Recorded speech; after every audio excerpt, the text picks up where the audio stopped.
มาได้ជាទីស្នេហាឆន្ទៈខ្លាំងក្លា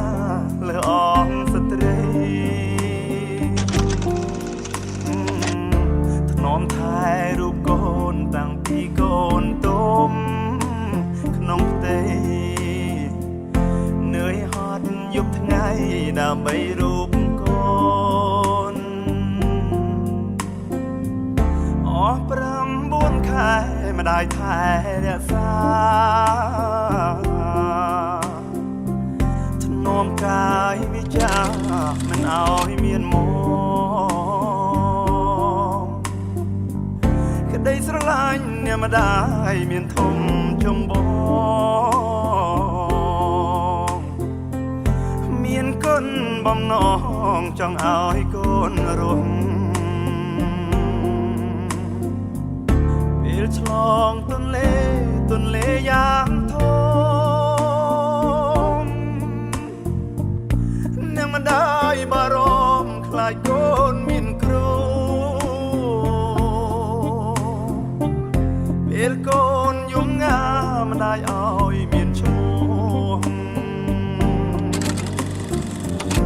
ដាក់ឲ្យពីរោះឲ្យសមរូបកូ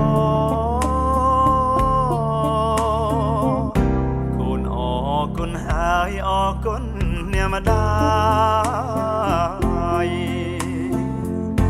មិនត្រឹមរូបកាយប្រលឹងវិញ្ញាណអរព្រះគុណព្រះអង្គដែលទ្រង់ប្រទានឲ្យខ្ញុំបានមានម្ដាយមួយយ៉ាងល្អពេលឆ្លងទន្លេយ៉ាងធំ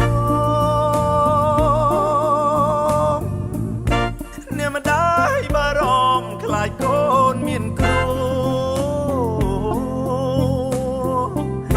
ពេលកូនយំងាម្ដាយឲ្យមានឈ្មោះដាក់ឲ្យពីរោះឲ្យសមរូបកូនអរគុណហើយអរគុណអ្នកម្ដាយ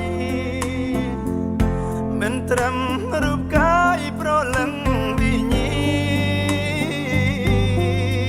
ណអរព្រះគុណព្រះអង្គដែលទ្រង់ប្រទានឲ្យខ្ញុំបានមានម្ដាយមួយយ៉ាងល្អ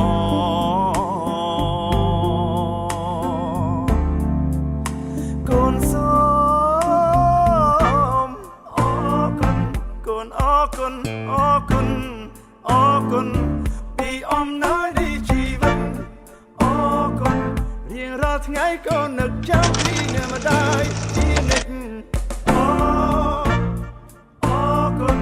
កូនមិនភ្លេចពីក្តីស្មោះរបស់ម្ដាយដល់កូនពីអំណោយនៃជីវិតអរគុណសូមព្រះអង្គប្រទានពរដល់អ្នកម្ដាយ